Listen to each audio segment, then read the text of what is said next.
देश न्यूज में आपका स्वागत है। मैं हूं आपके साथ धर्मिष्ठा और आप देख रहे हैं हमारा खास कार्यक्रम प्राइम डिबेट। मध्य प्रदेश में मंत्रिमंडल विस्तार को हरी झंडी मिल गई है। रविवार शाम को दिल्ली में बीजेपी के राष्ट्रीय अध्यक्ष जेपी नड्डा के घर इस पर मंथन भी हुआ। केंद्रीय गृह मंत्री अमित शाह की मौजूदगी में करीब 1 घंटे चली बैठक में मंत्रिमंडल के चेहरों को लेकर चर्चा की गई। सूत्रों के मुताबिक नए चेहरों के साथ कुछ पुराने चेहरों को भी मंत्रिमंडल में जगह देने पर सहमति बनी है।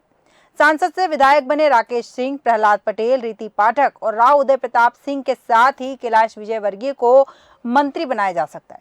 पहली बार में संभवतः 18 से 20 मंत्री शपथ ले सकते हैं और इस चुनाव में 33 में से 31 मंत्रियों को टिकट दिया गया था। इनमें से 12 चुनाव हार गए, जबकि 19 मंत्री चुनाव जीतकर फिर विधानसभा पहुंचे हैं। इस विषय पर विस्तृत चर्चा के लिए हमारे साथ मेहमान मौजूद है। भाजपा से हमारे साथ राजेंद्र जैन जी है, कांग्रेस से हमारे साथ योगेंद्र सिंह जादौन जी है और राजनीतिक विश्लेषक है हमारे साथ शिशिर उपाध्याय जी। आप तीनों मेहमानों का देश न्यूज में बहुत बहुत स्वागत है। सबसे पहले राजेंद्र जी, आपके पास आऊंगी। मंत्रिमंडल के चेहरों पर चर्चा चल रही है और सूत्रों के मुताबिक कहा जा रहा है कि नए चेहरों के साथ कुछ पुराने चेहरों को भी मंत्रिमंडल में जगह मिल सकती है। ये निर्णय भारतीय जनता पार्टी और साथ ही जो हमारे मंत्री हैं और वरिष्ठ नेतागण हैं, वो मंथन करके निर्णय लेंगे कि मंडल किनको सजा मिलनी है। और एक थोड़ा सा करेक्शन कर दिया, राजेंद्र ठाकुर लिखता हूँ मैं, आपको राजेंद्र जैन लिखा जी बिल्कुल बिल्कुल। योगेंद्र सिंह जी, मैं आपके पास आऊंगी। यहाँ पर आपसे जानना चाहती हूँ, जिस तरह से भारतीय जनता पार्टी मंत्रिमंडल को लेकर सजग नजर आ रही है, क्या लगता है कि नए चेहरों को ही मौका दिया जाएगा, पुराने चेहरों को दरकिनार करने की आपको उम्मीद है यहाँ पर? हाँ, ऐसा लगता है कि जो पुराने चेहरे हैं उनको धीरे धीरे भारतीय जनता पार्टी में मार्गदर्शन मंडल की ओर भेजने का काम हो रहा है। मार्गदर्शक मंडल, लेकिन अनुभवों को भी साथ में लेके चलना चाहिए। अनुभव वाले जो मंत्री हैं, जो काफी समय से अपने विभागों में काम करते आए हैं, तो उन तमाम लोगों को भी साथ में लेना चाहिए। और रहा नए चेहरों का सवाल, तो ये भारतीय जनता पार्टी का आंतरिक मामला है कि वो किसी मंत्री बनाएगी, लेकिन सबका मकसद यही होना चाहिए कि सभी के अनुभवों का भी लाभ मिले और नए युवाओं को, ताकि नवीन प्रयोगों के साथ वो विकास की दिशा में, नई संकल्पना को मूर्त रूप देने की दिशा में भी काम करें। और ऐसे ऐसे चेहरे हों जो स्वयं भी आत्मनिर्भर हो और आत्मनिर्भर होते हुए अच्छे कार्यों को करके विकास को अंजाम तक पहुंचाने का काम करें। बिल्कुल बिल्कुल सही कहा आपने। शिशिर उपाध्याय जी, आपके पास आऊंगी। क्या लगता है कि मंत्रिमंडल जो बनने वाला है उसमें भी क्या जातिगत समीकरण को साधेगी भारतीय जनता पार्टी? जिस तरह की सीएम और डिप्टी सीएम को चुनते वक्त जातिगत समीकरणों का ध्यान रखा गया, उसी प्रकार क्या मंत्रिमंडल में भी ये नजर आएगा? बिल्कुल धर्मिष्ठा जी, चूंकि पूरे देश में इस बात की चर्चा थी कि मध्य प्रदेश में इसके पहले कभी 2003 से जब से भारतीय जनता पार्टी आई है तो कभी भी उप मुख्यमंत्री का कंसेप्ट नहीं लाए थे ये। और मध्य प्रदेश में लोकसभा चुनाव को देखते हुए इन्होंने जो प्रयास किया है, पिछड़ा वर्ग, सामान्य और जो हमारे दूसरे अन्य साथी हैं, जगदीश देवड़ा जी को जिस उससे लिया गया है, ये जातिगत समीकरण के आधार पर ही मंत्री भी बनाएंगे। और मुझे ऐसा लगता है कि लोकसभा, आपने जो कहा बिल्कुल, 18 से 22 के बीच में पहला मंत्रिमंडल बनने की संभावना है और इस पर लगभग निर्णय भी हो चुके हैं। लेकिन पार्टी बहुत ठोक बजाकर जो भी काम करेगी, हर क्षेत्र को प्रतिनिधित्व मिले, हर समाज को प्रतिनिधित्व मिले और प्रयास ये भी किया जा रहा है कि जो अनुभव, जैसा हमारे जादौन साहब ने अभी कहा कि अनुभव का भी लाभ लिया जाएगा और नए लोगों को भी मौका दिया जाएगा। ये बदल रही है, जैसे अभी भाजपा बदल रही है, भाजपा ने चेहरे बदले हैं और चेहरे बदलने के साथ साथ अब नई पीढ़ी को आगे करना चाहती है। जिस तरीके से युवा मुख्यमंत्री लाए हैं, वैसे ही बहुत सारे नए मंत्री आएंगे जो सीखेंगे। क्योंकि मेरा भी ये मानना है कि 20-20 साल से जो लोग मंत्री पद पर बैठे हुए हैं, अब उनके पास करने के लिए कुछ नहीं बचता है। उनको जो क्षमता थी, जितना कर सकते थे, उन्होंने किया है। अब नए चेहरों को आगे लाना चाहिए। और आपने जिस तरीके से दर्शकों को बताया है, बहुत सारे ऐसे चेहरे हैं जो नए चेहरे हैं और कर सकते हैं, सक्षम लोग हैं। और वो लोकसभा क्षेत्र वाइज अगर बनाते हैं तो बहुत सारे लोगों को अवसर मिल जाएगा। क्योंकि मैंने ये देखा था कि एक ही जिले से पिछले शिवराज मंत्रिमंडल में 3 बिल्कुल अगल बगल में एक ही जिले के 3 मंत्री थे और कई इलाकों में मंत्री नहीं थे। पूरे विंध्य क्षेत्र में, पूरे सतना से लेके और जबलपुर तक पूरे वहां आखिरी में चुनाव के आखिरी समय में राजेंद्र शुक्ला को मंत्रिमंडल में लिया गया था। बिल्कुल बिल्कुल ऐसी ही स्थिति दूसरे अन्य क्षेत्रों में थी। तो ये बैतूल हो गया, हरदा, होशंगाबाद हो गया, छिंदवाड़ा हो गया, यहाँ कहीं से कोई मंत्री नहीं था। तो अब इस बार पार्टी ये प्रयास कर रही है कि प्रत्येक लोकसभा क्षेत्र को प्रतिनिधित्व मिले, और मुझे लगता है ये उचित भी है। अभी कम मंत्री बना रहे हैं, लेकिन मेरा ये मानना है कि पूरे मंत्री बना लेना चाहिए, क्योंकि कम से कम प्रदेश का विकास जो रुका हुआ है, आप सोचिए आचार संहिता लगने के बाद लंबे समय से प्रदेश का विकास रुका हुआ है। अगर ये मंत्री बना लेंगे तो उन विभागों की योजनाओं में गति आ जाएगी। बिल्कुल बिल्कुल सही कहा कि योजनाओं में जो है वो गति रुक चुकी है और वो गति आ जाएगी मंत्रिमंडल के गठन के बाद। हालांकि चर्चा हो चुकी है, मोहर भी लग चुकी है, हम केवल कयास लगा रहे हैं यहाँ पर कि किस किस का नाम यहाँ शामिल किया गया है। राजेंद्र जैन जी, आपके पास आऊंगी। राजेंद्र जी, मैं आपसे जानना चाहती हूँ, जिस तरह से हम बात कर रहे हैं, मंत्रिमंडल की बात कर रहे हैं, लगातार हम चर्चा कर रहे हैं कि मंत्रिमंडल में कौन से चेहरे हो सकते हैं। युवा चेहरों की हम यहाँ बात कर रहे हैं, पुराने चेहरों की हम यहाँ बात कर रहे हैं। क्या लगता है आपको, जिस तरह की भारतीय जनता पार्टी की रणनीति, इस बार नई रणनीति पे भारतीय जनता पार्टी काम कर रही है? देखिए, हमारे केंद्रीय नेतृत्व और साथ ही प्रदेश के माननीय मुख्यमंत्री जी इस समय मंथन कर रहे हैं, और इस बात में कोई संशय नहीं है कि सभी को पर्याप्त अवसर मिलेंगे। सबका साथ, सबका विकास, सबका प्रयास, सबका विश्वास, इस थीम पर ही भारतीय जनता पार्टी ने चुनाव लड़ा था, और इतनी बड़ी जो सफलता मिली है उसके पीछे भी यही है। और भारतीय जनता पार्टी, मैं आपको बता दूं कि भारतीय जनता पार्टी कार्यकर्ता आधारित पार्टी है। यहाँ हर कार्यकर्ता के लिए काम और हर काम के लिए कार्यकर्ता नियत है जी। तो जो भी नेता जीत के आए हैं, विधायक सीनियर हो या जूनियर हो, पहली बार जीते हो या 6 बार 8 बार के विधायक जीते हुए भी है, तो सबके लिए किसके लिए क्या काम है वो संगठन में काम करेंगे, सत्ता में काम करेंगे। इस चीज का निर्णय हमारा केंद्रीय नेतृत्व लेता है, और उसके लिए सारे विधायक जो है उस चीज के लिए तन मन से तैयार रहते हैं, पूरी निष्ठा और उसके साथ काम करते हैं कि जो दायित्व उन्हें दिया जाएगा उसका वह निर्वहन करेंगे निष्ठा के साथ। ऐसा मेरा पूरा विश्वास है। बिल्कुल बिल्कुल सही कहा आपने कि आपका विश्वास है कि जिसे जो जिम्मेदारी दी गई है उसका पूरी निष्ठा और पूरी ईमानदारी के साथ वो निर्वहन करेंगे। इस वक्त हमारे साथ संजीव वैद्य जी जुड़ चुके हैं, आप प्रवक्ता। संजीव जी, देश न्यूज में आपका बहुत बहुत स्वागत है। संजीव जी, जैसे हम चर्चा कर रहे हैं, यहाँ पर मंत्रिमंडल को लेकर चर्चा चल रही है। भारतीय जनता पार्टी युवा चेहरे को मौका देने की बात कर रही है और कुछ पुराने चेहरों को भी शामिल करने की यहाँ पर बात कर रही है। आपके विचार जानना चाहूंगी इस पर। संजीव जी तक शायद हमारी आवाज नहीं पहुंच पा रही। संजीव जी के पास हम पुनः जाएंगे, उसके पहले शिशिर जी मैं आपके पास आऊंगी। आपसे जानना चाहूंगी, ये जो मंत्रिमंडल का गठन किया जा रहा है, क्या लगता है कि लोकसभा चुनाव की भी तैयारी यहाँ साथ साथ इस मंत्रिमंडल के साथ चल रही है? बिल्कुल धर्मिष्ठा जी, चूंकि ये आने वाले 3 महीने के बाद आचार संहिता लग जाएगी और चौथे महीने में ये चुनाव, लोकसभा का चुनाव होगा। और अगर ये अप्रैल में चुनाव होते हैं तो इनके पास जनवरी, फरवरी, मार्च, अप्रैल, ये 4 महीने ही समय बचता है। तो मुझे ऐसा लगता है कि ये इसको ध्यान में रखते हुए प्रत्येक लोकसभा क्षेत्र में, देखिए प्रहलाद पटेल अपने आप में बहुत बड़ा नाम था। प्रहलाद पटेल मुख्यमंत्री पद के दावेदार थे, और अब उनको मंत्री बनाकर ये पूरे महाकौशल क्षेत्र में, विंध्य क्षेत्र में, महाकौशल के साथ साथ जो बुंदेलखंड, ये आपका जो ये सागर दमोह वाला एरिया है, इस पर उसका फायदा मिलेगा। देखिए, कैलाश विजयवर्गीय को बनाना इसलिए ज्यादा जरूरी है कि जहाँ कांग्रेस बहुत बढ़त ले रही थी, उस इलाके में कैलाश विजयवर्गीय जहाँ से खड़े होते हैं, 9 की 9 सीटों पर भाजपा वहां जीत जाती है। इंदौर में बिल्कुल आसपास भी होता है। मेरा ये मानना है कि प्रहलाद पटेल या राकेश सिंह भारतीय जनता पार्टी के पूर्व प्रदेश अध्यक्ष रहे हैं और काफी संघर्ष किया है, काफी मेहनत की उन्होंने और पार्टी को मजबूत किया। उनके नेतृत्व में ही चुनाव में सफलता भी मिली है। तो राकेश सिंह जी भी मंत्री बनाए जाएंगे। इसके साथ चूंकि नरेंद्र तोमर को विधानसभा अध्यक्ष बनाने का निर्णय ले लिया गया है, तो अब जो मंत्रिमंडल बनेगा, देखिए एक तो आते हैं मंदसौर से जगदीश देवड़ा जी और एक आते हैं रीवा से राजेंद्र शुक्ला जी, 2 उप मुख्यमंत्री हो गए। अब लेकिन जो जबलपुर क्षेत्र छूटता है, सतना क्षेत्र छूटता है, कटनी छूटता है, सागर संभाग छूटता है, ग्वालियर चंबल संभाग छूटता है, मालवा क्षेत्र छूटता है, इन क्षेत्रों से और भोपाल के में भी प्रतिनिधित्व के लिए। तो ये अगर भारतीय जनता पार्टी ने ये निर्णय किया है कि कुछ अनुभवी और कुछ जो नए लोग हैं इनको अवसर दिया जाए ताकि ये उनके साथ सीख सकें, तो ये बहुत अच्छा प्रयास है। और मुझे ऐसा लगता है इसका पूरा फायदा, जो आपने सवाल किया था धर्मिष्ठा जी, कि इसका पूरा फायदा लोकसभा में पार्टी को मिल सकता है, क्योंकि नए चेहरे और पुराने चेहरे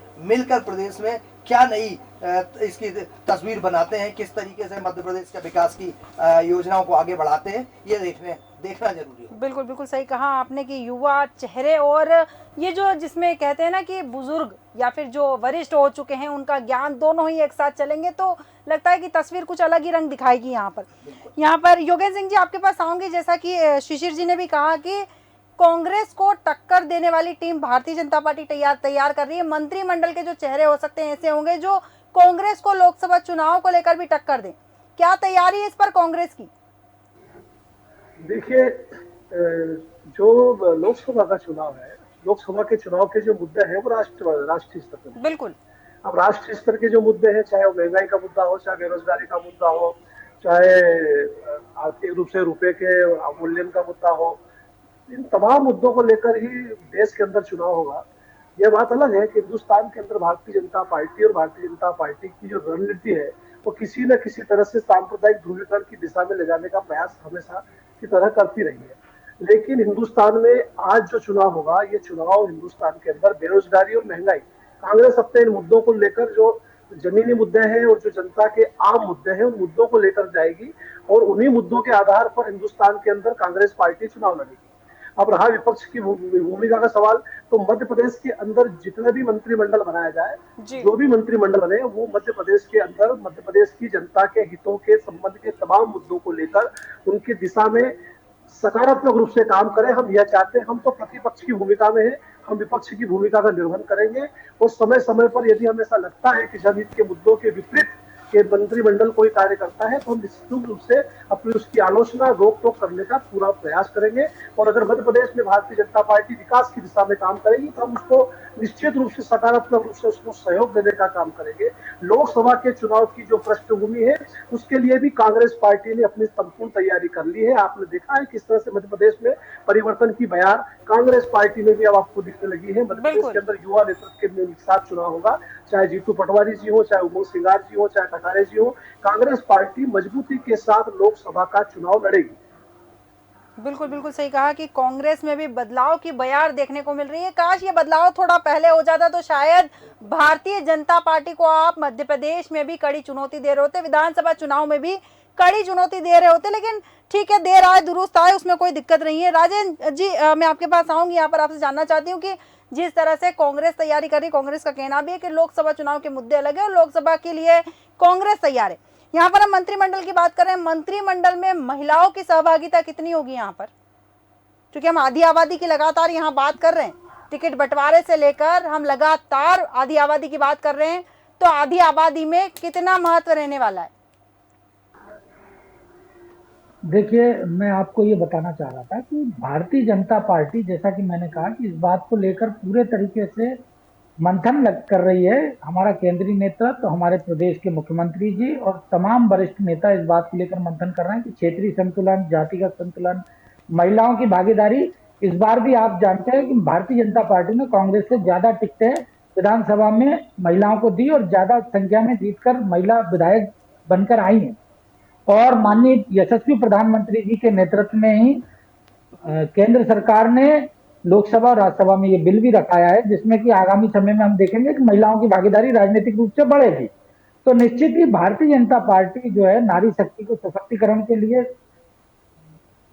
सामाजिक और तमाम रूप से इस चीज के लिए काम कर रही है। इसके लिए कोई दो राय नहीं है, चाहे कांग्रेसी मित्र हो या अन्य दल हो, ये भी जानते हैं कि भारतीय जनता पार्टी ने नारी शक्ति को आगे लाने के लिए हमेशा तत्परता से कार्य किया है। लेकिन राजेंद्र जी, अभी जो टिकट वितरण हुआ और जो बिल्कुल शिशिर जी, जी एक सवाल था आपसे कि ये दिखावे के कहीं ऐसा तो नहीं लालीपाप, क्योंकि आप आधी आबादी की बात तो करते हैं लेकिन 230 में से टिकट आपने बहुत कम महिलाओं को दिए। अब मंत्री बनाना था, एक उप मुख्यमंत्री बना देते आप महिला को, तो कितनी बड़ी बात होती कि आप अगर महिला को उप मुख्यमंत्री बना देते। आज क्या इतनी कम महिलाएं हैं आपके यहाँ, तो क्या सिर्फ दिखाने की बातें? महिलाओं को सिर्फ वोटों के खातिर इस्तेमाल किया जाएगा? बराबरी का दर्जा कब मिलेगा? आपने कितने टिकट दिए हैं विधानसभा में और जीत के आने के बाद मंत्री कितनों को बना रहे हैं आप? राजेंद्र जी, देखिए शिशिर जी, आप भी जानते हैं कि कांग्रेस से ज्यादा टिकटें भारतीय जनता पार्टी ने केवल 2 या विधायकों के 3, रूप में प्रत्याशित केवल 2 या 3 बस, इससे ज्यादा नहीं है। लेकिन ज्यादा दिए ना, संख्या बल तो ज्यादा है और जीत के भी ज्यादा है। फिर भी जहां तक 50% आपने उप मुख्यमंत्री का नहीं सवाल है किया, राजन जी, 50% नहीं है। नहीं 50% आधी नहीं आबादी है। मतलब देखिए आधा इसके हक, लिए साफ है, कहने में ही आता है आधी आबादी मतलब आधा हक। नहीं, अब देखिए आधे में भी आपने आधा नहीं, कर दिया। आप जो कह रहे हैं इसके लिए आप चिंता ना करें, इसके लिए भी आने वाले भविष्य में आपको मिलेगा अवसर। ये आप देख रहे हैं कि ये अभी तक जो 70-75 साल में नहीं हुआ, उसके लिए माननीय यशस्वी प्रधानमंत्री नरेंद्र मोदी जी ने ही महिला आरक्षण बिल रखा है। जी इसके परिणाम आने वाले समय में राजनीतिक भागीदारी बढ़ेगी।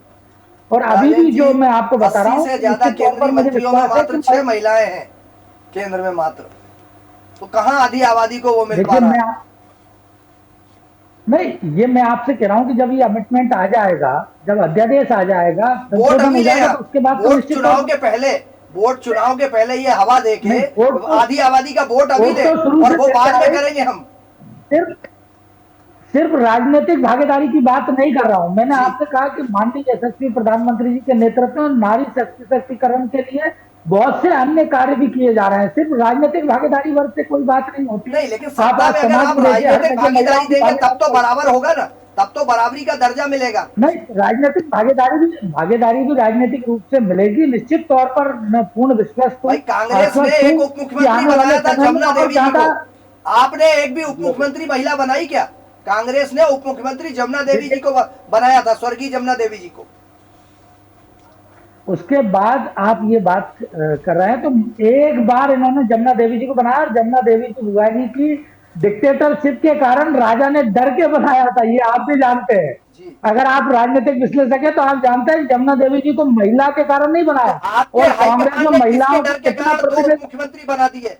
ब्राह्मणों को नहीं डर के साधने के कारण लिए नहीं। या दलितों को शिशिर जी, साधने ये के लिए? आप अभी स्वयं आप कह रहे थे, शिशिर सर, अभी आप स्वयं कह रहे थे कि राजनीति जो होती है उसमें क्षेत्रीय संतुलन, जातिगत समीकरण, तमाम संतुलन के लिए भारतीय जनता पार्टी ने निर्णय लिया था। अरे तो और मैं रीति मानता हूं ठीक कि है आने वाले समय में और भी राजन जी ठीक है, महिलाओं को आप मौका दिया देखिएगा ना जाएगा। शिशिर जी, अभी कैबिनेट आने वाली है। बिल्कुल, बिल्कुल। कैबिनेट बन तो जाने दें, अभी से आप कयास लगा रहे हैं कि नहीं मिलेगी महिलाओं की भागीदारी, कैसे बिल्कुल, कर सकते बिल्कुल, हैं? बिल्कुल। आने वाले मुख्यमंत्री की बात कैबिनेट कर के रहा था बदल सर। आप देखेंगे। सर, मैं उप मुख्यमंत्री की बात नहीं कर तो रहा था, शिशिर- बराबरी का दर्जा देने के लिए, कि दो उप मुख्यमंत्री में एक महिला हो सकती थी। बिल्कुल राजन जी, आपने नहीं, कहा ये है कि देखिए, ये राजन जी, केंद्रीय नेतृत्व और राजन जी आप कह रहे हैं जी। कि भारतीय जनता पार्टी के नेतृत्व में भविष्य में महिलाओं को पूरा मौका दिया जाएगा। मौका अभी भी दिया जा रहा है, लेकिन राजनीति में भी धीरे धीरे महिलाएं आगे आएंगी। शिशिर उपाध्याय जी, देखिए, आपके आपने पास जमुना देवी जी का तो कहा शिशिर जी, जी। एक मिनट शिशिर जी, आपने जमुना देवी जी का कहा, लेकिन आपने ये बात स्वीकार करनी पड़ेगी, भारतीय जनता पार्टी ने प्रदेश की पहली महिला मुख्यमंत्री भारतीय जनता पार्टी ने दी थी। हाँ। उमा भारती जी को मुख्यमंत्री किसने बनाया था? सत्ता पहली में महिला भाजपा को मुख्यमंत्री वही लाई भारतीय थी, जनता लेकिन पार्टी ने। आपको ये भी स्वीकार करना नहीं, पड़ेगा कि जो आपने बेदर्दी कहा ने हटा दिया जमुना था। देवी जी, जमुना देवी नहीं बेदर्दी से नहीं हटाया। आप भी जान रहे हैं कि एक जुडिशियल मामले में हटी थी। शिशिर तो जी, वो आपकी विधायक थी। विद्वता का मैं आपने एक नमन करता सांसद हूँ, को लेकिन लाके आप ये मंत्री बना मानिए दिया, मुख्यमंत्री बना दिया था एक सांसद को। वो विधायक वो बहिष्कार क्यों किया उन्होंने? महिला ठीक शक्ति है। का अपमान था। नहीं भाई देखिए, नहीं ठीक है महिला शक्ति राजन का जी, कोई अपमान शिशिर नहीं जी, किया। आज भी राजन उमा जी, भारती शिशिर जी जी, पूरे यहाँ सम्मान के हम साथ भारतीय यमुना जनता देवी के ऊपर पार्टी चले की गए, लीडर है। उमा जी के ऊपर चले गए, नहीं, मंत्रिमंडल पे हम चर्चा कर रहे हैं। नहीं, शिशिर मैंने जी, तो सिर्फ शिशिर जी बिल्कुल, के बिल्कुल। सवाल का जवाब बिल्कुल, दिया बिल्कुल, कि लेकिन शिशिर जी ने हम कहा मुद्दे कि से जमुना भटकना देवी नहीं को चाहते, मुख्यमंत्री बिल्कुल। बनाया, तो मैंने कहा उससे जस्ट बाद जमुना देवी के बाद भारतीय जनता पार्टी ने ठीक है। पहली मध्य प्रदेश की महिला मुख्यमंत्री दी थी। ठीक है, बिल्कुल बिल्कुल। तो ऐसे हम तो लोग कांग्रेस भी सदैव बोल नारी सकती है कि शक्ति पहली को सम्मान प्रधानमंत्री देते महिला आए। उन्होंने दी थी। ऐसे तो कांग्रेस भी बोल सकती है तो दी ना। कि पहली प्रधानमंत्री हमने दी थी। देखिए, हम वर्तमान की बात अगर कर रहे हैं, प्रधानमंत्री दिया हम तो वर्तमान की बात कर रहे हैं कि पहले राष्ट्रपति किसने आज क्या किया, डजंट मैटर। वर्तमान की हम बात करें, अब महिलाओं को कितना मौका दिया जाएगा, हम उस पर चर्चा करेंगे। शिशिर उपाध्याय जी, आपसे जानना देखिए, चाहूंगी कि ये मंत्रिमंडल मैंने में आपको भी कहा है कि क्या केंद्रीय चौंकाने नेतृत्व- वाले नाम हो सकते हैं? बिल्कुल धर्मेष्ठा जी, जिस तरीके का पैटर्न पूरे देश में भारतीय जनता पार्टी हाईकमान की तरफ से आ रहा है, मुझे ऐसा लगता है कि मध्य प्रदेश में भी हम राजेंद्र सिंह जी हो या योगेंद्र यादव जी हो या आप और हम, जब ये मंत्रिमंडल सामने आएगा तब हम लोग आश्चर्यचकित होंगे, क्योंकि ऐसे चेहरों को मौका देने की संभावनाएं नजर आ रही हैं, जैसी कार्य प्रणाली माननीय प्रधानमंत्री नरेंद्र मोदी जी की या जेपी नड्डा जी की, अमित शाह जी की है। मुझे ऐसा लगता है कि चौंकाने वाले नाम आएंगे और कुछ ऐसे नाम भी आ सकते हैं जो, जैसा उन्होंने राजस्थान में किया, पहली बार के विधायक को मुख्यमंत्री बना दिया, तो हो सकता है इस बार महिलाओं के साथ साथ कुछ ऐसे जैसे पहली बार की विधायक अगर अभी बने हैं, राकेश सिंह जी पहली बार के विधायक है, रीति पाठक पहली बार की विधायक है, या बहुत सारे अन्य ऐसे होंगे जो पहली बार चुने गए होंगे। और ऐसा मौका आ सकता है कि बहुत जूनियर को भी आगे लाकर खड़ा किया जा सकता है कि इनको मंत्री बनाकर मध्य प्रदेश में एक अच्छी टीम, युवा टीम देकर, जो खासकर एक धर्मिष्ठा जी बात और सामने आएगी अभी देखिएगा आप कि जो कांग्रेस ने जो किया है, जिस तरीके से उन्होंने नेता प्रतिपक्ष, उपनेता और प्रदेश अध्यक्ष बनाया है, इसको देखते हुए मुझे ऐसा लगता है कि पार्टी अब कुछ न कुछ, क्योंकि आदिवासी इनके पास अभी किसी पद पे नहीं है भारतीय जनता पार्टी के पास, तो ये आदिवासी किसी समाज के हमारे माननीय विधायक महोदय को बहुत अच्छे महत्वपूर्ण पद पर लाने में या तो विधानसभा का उपाध्यक्ष बना सकते हैं या कोई वरिष्ठ मंत्री भी बना सकते हैं, क्योंकि अभी भारतीय जनता पार्टी से के किसी भी महत्वपूर्ण पद पर आदिवासी नजर नहीं आ रहे हैं। बिल्कुल बिल्कुल सही कहा आपने कि भारतीय जनता पार्टी जिस तरह से टिकट बंटवारे के समय भारतीय जनता पार्टी ने चौंकाया, तो उस तरह हो सकता है मंत्रिमंडल में भी कुछ चौंकाने वाले चेहरे सामने आ सकते हैं और कुछ दिग्गजों का नाम भी यहाँ सामने आ सकता है जो मंत्रिमंडल में शामिल हो जाए। योगेंद्र सिंह जी, मैं आपके पास आऊंगी यहाँ पर। जैसा कांग्रेस ने युवाओं को कमान दे दी है, भारतीय जनता पार्टी भी युवाओं पे फोकस कर रही है। लगातार कांग्रेस कह रही थी कि युवाओं को मौका नहीं देती है भारतीय जनता पार्टी, लेकिन इस बार युवाओं को मौका देने की बात कर रही है भारतीय जनता पार्टी। तो इस बार मध्य प्रदेश में मान सकते हैं कि युवा के बीच टक्कर होने वाली है? हाँ ठीक है, अगर युवाओं को मौका देते हैं तो मुझे लगता है कि सबसे सर्वोत्तम तो कोई बात ही नहीं होगी।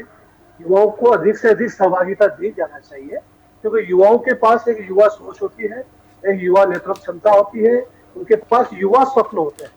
अगर उन सपनों के सृजन से समाज का विकास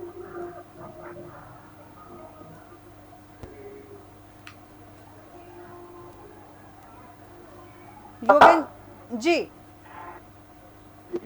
तो ऐसे ही युवाओं को मौका मिलना चाहिए। अगर युवाओं को मौका मिलेगा तो ठीक है। कांग्रेस पार्टी युवाओं को के नेतृत्व में चुनाव लड़ने के लिए तैयार है। लोकसभा के चुनाव में राष्ट्रीय मुद्दों की राजनीति के साथ में भी काम करेंगे। और मध्य प्रदेश के अंदर युवा, मोदी जी की अगर मंशा युवाओं को ही साधने की है, तो उन्होंने जिस तरह से मध्य प्रदेश के मुख्यमंत्री शिवराज सिंह जी और रमन सिंह जी को, जिस तरह वसुंधरा जी को दरकिनार करा है, जहाँ तक धर्मिष्ठा जी मैं जानता हूँ कि ये सभी लोग मोदी जी से युवा हैं, लेकिन फिर भी उनको पंक्ति। तो आप ये कहना चाह रहे हैं कि प्रधानमंत्री नरेंद्र मोदी को रिटायरमेंट लेके किसी युवा को प्रधानमंत्री बना देना चाहिए, कहना चाह रहे हैं? आपने बड़े सम्मान से कमलनाथ जी को विदा कर दिया, युवा कमलनाथ जी को। उनको तो पता ही नहीं था, वो इस्तीफा भी नहीं दे रहे थे। कमलनाथ जी ने अपनी पारी का संचालन किया, अपनी पारी का काम किया, लेकिन वो रिजाइन नहीं दिया ना, उसके पहले दिल्ली से अध्यक्ष बना दिया गया। कमलनाथ जी ने तो ये कहा था कि मैं मरते दम तक रिटायर नहीं होगा। अभी भी कहा कोई रिटायरमेंट नहीं है, उनका प्रभाव, उनका कोई रिटायरमेंट नहीं उन्होंने कहा है, और अब वो विदेश जा रहा है। तो योगेंद्र जी, क्या दिग्विजय सिंह जी और कमलनाथ जी को मार्गदर्शक मंडल में रख लिया क्या आप लोगों ने? मार्गदर्शन मंडल कांग्रेस कहीं नहीं, मार्गदर्शन मंडल। देखिए गिरीश जी, आप राजनीतिक विश्लेषक, आप समझ रहे होंगे कि ये जो हार हुई है इसका ठीक रहा दिग्विजय सिंह और कमलनाथ जी को छोड़ा, इसलिए दिग्विजय सिंह के परम विरोधी को नेता प्रतिपक्ष और कमलनाथ जी के विरोधी को प्रदेश अध्यक्ष बनाया गया है। बिल्कुल राजेंद्र जी, बिल्कुल सही कह रहे हैं आप। और इतनी भारी भरकम जीत का पूरा ठीकरा शिवराज जी के ऊपर फोड़ के शिवराज जी को हटाकर और मुख्यमंत्री जो मोहन यादव जी को बना दिया गया, ये दोनों जगह कहीं ना कहीं राजनीतिक दल में कुछ नया करने की परंपरा शुरू हुई। ये कह रहा हूँ, ये हमने नए नेतृत्व की तैयारी के लिए हर जगह, सिर्फ मध्य प्रदेश में नहीं है, राजस्थान में भी आप देखेंगे नया नेतृत्व दिया, छत्तीसगढ़ में भी नया नेतृत्व दिया है। तो ये तो भारतीय जनता पार्टी कार्यकर्ता आधारित पार्टी है जो कार्यकर्ताओं को आगे लाती है। सिर्फ भारतीय जनता पार्टी में ही यह संभव है कि पहली बार का जीता विधायक मुख्यमंत्री बन सकता हो, अगर जिसमें योग्यता है, जिसकी कार्य प्रणाली की नेतृत्व ने अगर उसको परखा है और उसको अवसर दिया है। अभी पिछड़े वर्ग में मोहन यादव जी का चेहरा सामने दिया है कि भाई इनको भी आगामी, क्योंकि ये सतत प्रक्रिया है भारतीय जनता पार्टी में, लगातार नेतृत्व तैयार करने की प्रक्रिया चलती रहती है। नई भाजपा बना रहे हैं आप, नई भाजपा। बिल्कुल बिल्कुल सही कहा आपने, नई भाजपा का निर्माण हो रहा है, जैसे कि शीर्ष में आपने कहा कि नई भाजपा का निर्माण हो रहा है। यहाँ कांग्रेस भाजपा अगर दोनों की बात करें तो दोनों ने इस बार एक्सपेरिमेंट किए हैं और अलग अलग एक्सपेरिमेंट किए। चाहे कांग्रेस की हम बात करें, उन्होंने भी एक्सपेरिमेंट किए हैं भारतीय जनता पार्टी तो हालांकि एक्सपेरिमेंट कर ही रही है, जब से टिकट वितरण हुआ तब से एक्सपेरिमेंट कर रही है। बिल्कुल धर्मिष्ठा जी, भारतीय जनता पार्टी ने तो चुनाव के पहले संकेत देना शुरू कर दिया था, जब प्रदेश के माननीय मुख्यमंत्री जो 18 साल से मुख्यमंत्री थे उनको मुख्यमंत्री का चेहरा नहीं बनाया था, तब से ये लग रहा था कि अगर ये सरकार बनती है तो हो सकता है कि शिवराज जी मुख्यमंत्री ना रहे। परंतु कांग्रेस के साथ ऐसा नहीं हुआ। यहाँ मोहन यादव के निर्णय को चौंकाया जरूर है, लेकिन उससे बड़ा जो चैलेंज था कांग्रेस के पास, देखिए ये पिछली लोकसभा चुनाव हारे, मध्य प्रदेश में 18 में इनकी सरकार बन गई थी, लेकिन चलो चलो और चलते चलते करते हुए ज्योतिरादित्य सिंधिया को नाराज करने के बाद इनकी सरकार चली गई। इन्होंने डेट दी कमलनाथ जी ने, इस तारीख को मैं शपथ ले रहा हूँ। उसके बाद वो 26-27 चुनाव भी हार गए। उसके बाद अभी इन लोगों ने डेट तय कर ली थी, मंत्रिमंडल तय कर लिया था कि हम इस तारीख को शपथ ले रहे हैं, और इतना ज्यादा ओवर कॉन्फिडेंस था कि उसमें पब्लिक ने उनको 63 सीटों तक समेट के रख दिया। और यही शायद वजह थी कि उसके बाद कमलनाथ जी ने कहा मैं रिटायर नहीं हो रहा हूँ।